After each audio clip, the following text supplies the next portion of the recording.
Hello and welcome to this episode 7 of the Social Skills slash Conversation Strategies series. And today we're covering the topic of making connections or fast tracking your way to making connections with new people. And more specifically, doing it with one magic word that's going to enable you to go fishing with the other person, not literally, but to go fishing for their values, their interests, their passions, so that you can find something that you can connect together with and establish a sense of familiarity with. And I was thinking about, because Valentine's Day is only a few days away, I was thinking what could be the most useful topic I could talk about today. What topic will give you the most useful information or insights that you could take into a date? Maybe you've got a date lined up already. Good for you if you do. But maybe you're only thinking about asking somebody out, but you're holding back because of your dating history and you know that first dates are a disaster for you and it goes wrong and it's awkward and it's embarrassing for you and maybe for the other person too. And why is it happening? Why is it embarrassing? Why is it awkward? Perhaps there's a lot of awkward silences and you don't know what to say and your small talk muscles are not strong.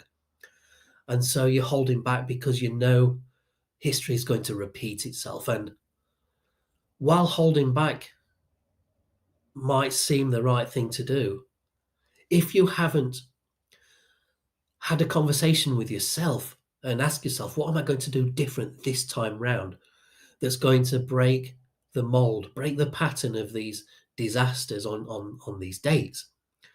And you need to have that conversation, otherwise the next date will follow the same pattern. That's almost for certain.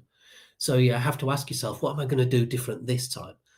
But if you do hold back and you don't go on the date, then at the same time, you're missing a potential opportunity for a new relationship or even just to have a new friend and to be able to build up a friend network for the future. So by constantly holding back, your life is being poorer for it, unless you are really a lone wolf and you do enjoy that. But because you're watching this live stream, I'm guessing not. I'm guessing that you're looking for the connections, the friendships, the relationships.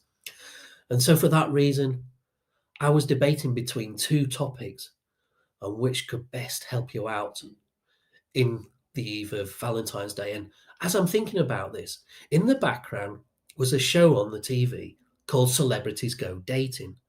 And I mention this because something very interesting, something very relevant happened. So if you've never watched this show, very basically the format is this. They have a couple of dating professionals and then they invite celebrities on the show to go out on dates. And then these celebrities come back and they get feedback from the professionals on how they're doing, how they can improve on their dates, etc. That is a general overview of how this program works. And so, one particular celebrity had been on a number of dates, and the professional was getting a bit frustrated with him. And he decided he was going to share some feedback. It was very honest, a little bit tough love, you might say. And he was going to share this feedback to to the celebrity. Now, the celebrity didn't take this feedback well at all. In fact, he was very angry about it. But the feedback was this: the professional told him that he was being selfish. His conversations were always surface level, always very shallow. He gave nothing of himself away. And so in this the professional's own words, he said that we know a lot more about the other celebrities, but when it comes to you, we still don't know anything about you. Your conversations, your small talk on your dates is very shallow, very surface level. And this made the celebrity very angry. He was not happy about this at all. And so he went away to calm down. And in another scene, you see him talking to his father and sharing this negative feedback and looking for a little bit of sympathy, maybe. And then in another scene, you hear him complaining again. But this time, he's complaining. And this is what's interesting, because he couldn't see the connection between his feedback and what he was complaining about. But for an impartial observer, I could see the connection instantly. And what he was saying was this: he was complaining that on all the dates he'd been on, he was simply not making any connections. And he was frustrated by this. But he couldn't see the link between his inability to make connections with people and this feedback that said that his conversations were all shallow and surface level. And of course, if you keep your small talk at this level, if you don't share anything about yourself, then you're never going to get to those deeper levels of conversation and find those connections. So that I found that interesting. And I think it's relevant to the topic today. So we're going to explore making connections. And it's not a deep topic. We're not going to get really deep into it. It's quite a simple thing, really, when you really look at it from a top-down view. So, connections and new people. So for me, I like to think of it in this way. I'm a visual person. So when I'm with a new person, I initially see them as static, not in a bad way, but for me, the concept, the idea of small talk, and I say this as somebody who used to hate small talk in the past, and I hear a lot of people also saying the same thing. I hate small talk. I just want to get to the big stuff, the interesting information, the interesting topics. Let's cut out the small talk. But for me, the process of small talk is like a tuner on an old radio device. So you start off with a static, there's nothing coming through, and then you have to tune the dial until you find a frequency, until you find a radio station. So for me, the small talk is that process of tuning your way through the static until you've found your way onto the same level, the same frequency as the other person. And you do this by, of course, you start out with a closed question. Let's imagine you're now on a first date. You're in a nice restaurant. You've introduced yourselves to each other, and now you're in that zone of asking each other's questions to learn about each other. And that's what it's all about, especially on a first date. You want to learn about the other person, their family, what they do for a living, what their hobbies and passions are, etc. So you're looking to find out about them to know if they're a person that could be compatible with you, whether they have interests that you're also interested in, so that you can have a connection on a specific topic, such as, well, let's say, for instance, fishing. So you ask questions. What do you do for a living? What are your hobbies? And these are closed questions. So if the other person is anxious or their own social skills are low, they might just give you a one-word response. So you might say, what do you do for a living? And they might say, well, I work in an office. And that's it. That's all you might get. And it may be that they don't want to talk about the job because they don't like it. But let's say you ask about their hobbies and they say, oh, I like fishing. And that might be it. That's all you might get. So because they're nervous as well, and their mind might have gone blank. They might be experiencing that brain fog, and so you have to be a little bit aware of this. It's a very pressurized situation, a first date, and the spotlight is on you, and you're trying your best to give a best first impression, and so you're both anxious and both under pressure. And you watch TV shows and movies, and they often give a false impression of what people should be like, what the bar should be. In movies, you see people with smooth dialogue. Nobody gets interrupted. Nobody does these ums and ahs. They don't repeat themselves, etc. The dialogue is very clean and very snappy and very funny. You know, when you watch these US TV shows, these sitcom shows, it's very funny. But of course, all the dialogue is scripted beforehand, and it's highly polished by a team of writers. You don't have anything like that behind you. It's just you on the spot in the moment. So if you've got a lot of negative self-talk, then don't be so hard on yourself. The other person is experiencing the same thing, even if you can't actually see that. So they may be feeling a lot of stress as well. So you may only get a one or just a very few word response to your question, and then it might get bounced back to you. Or you may, in fact, be the one giving a very short response and then asking the question back. And when this happens, the topic of conversation dies very quickly. And you don't get to that deeper level. You don't find the connections. So, what's this magic one word that you can use to find those connections and delve deeper? Well, it's very simple.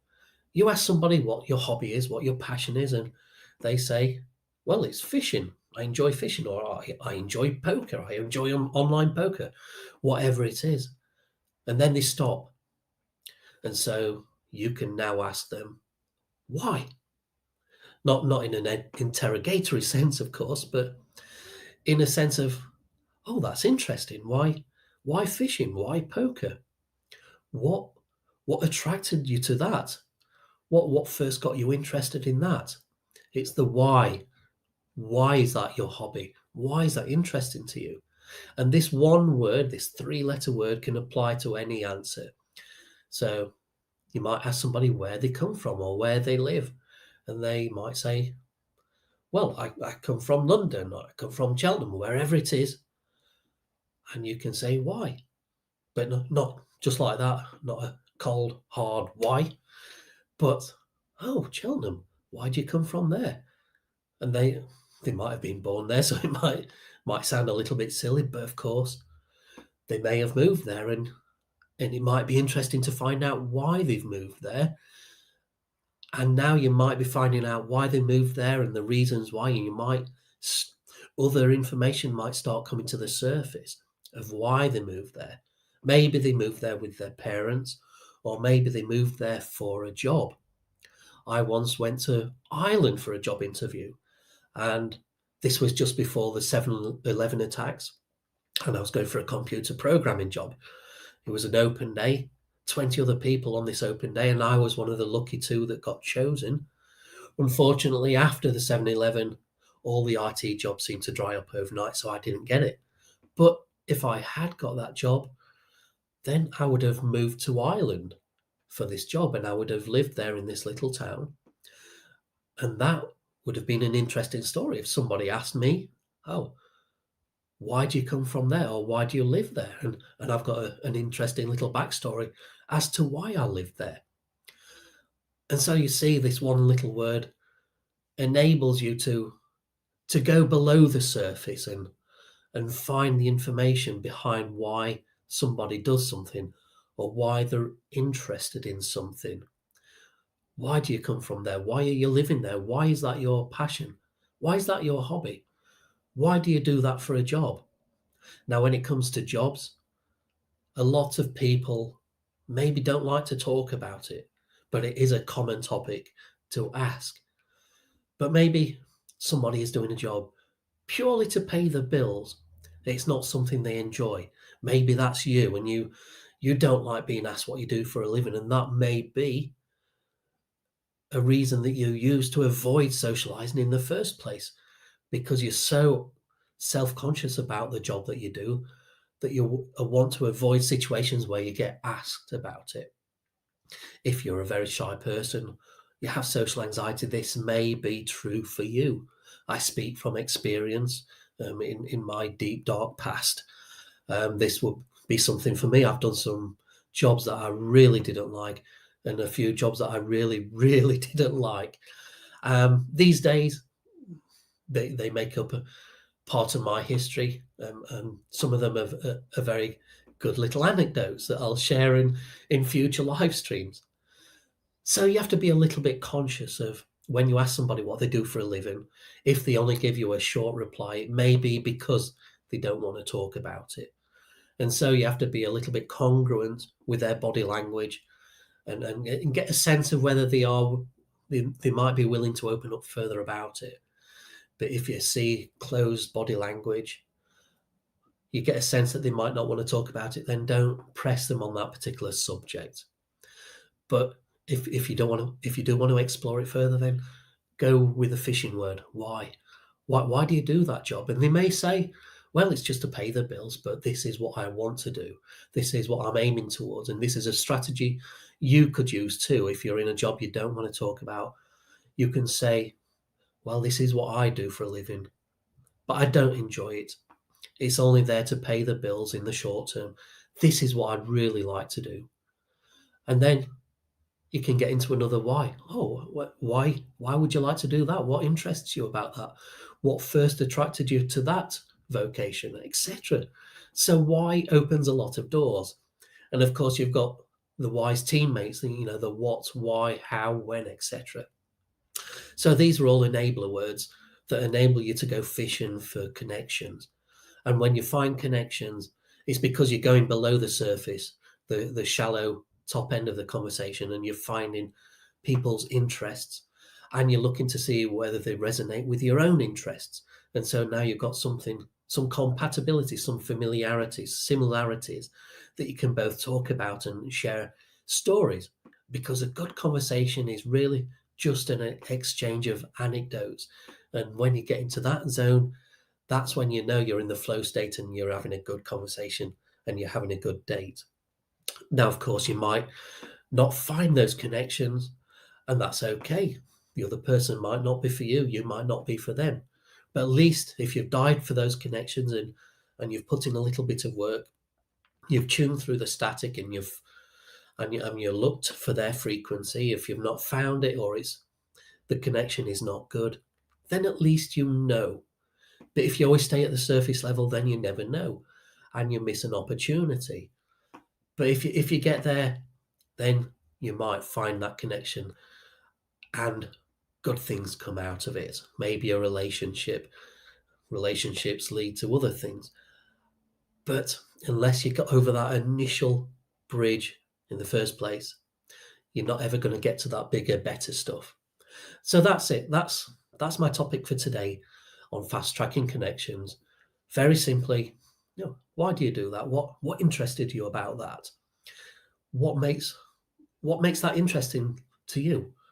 How does that topic or that hobby make you feel? And when you ask this, they connect with good feelings that they associate to their hobby. And now you've got them feeling good about their hobbies and their passions. And you could also say, oh, wow, yeah, my hobby makes me feel that way too. And now you've got the basis for a connection on a feelings level. So you see how we're looking for making connections, and we're doing it through the process of small talk.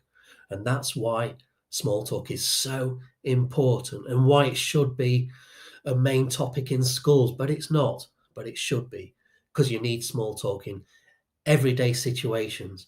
I don't necessarily need geography in everyday situations or history, but I do need small talk almost every day, unless I'm not ever going out. So that's small talk, and that's my feelings on the importance of small talk, and why these days I don't hate it anymore. I only ever said I hated it because I was no good at it. But when you do get good at something, then you start to enjoy it. And I want you to start enjoying the process of small talk as you grow and get better at it. Okay, that's all I've got for this live stream today. Thank you for listening. Thank you for tuning in, whether it's on a live stream or the podcast. I'm happy that you joined me for this one.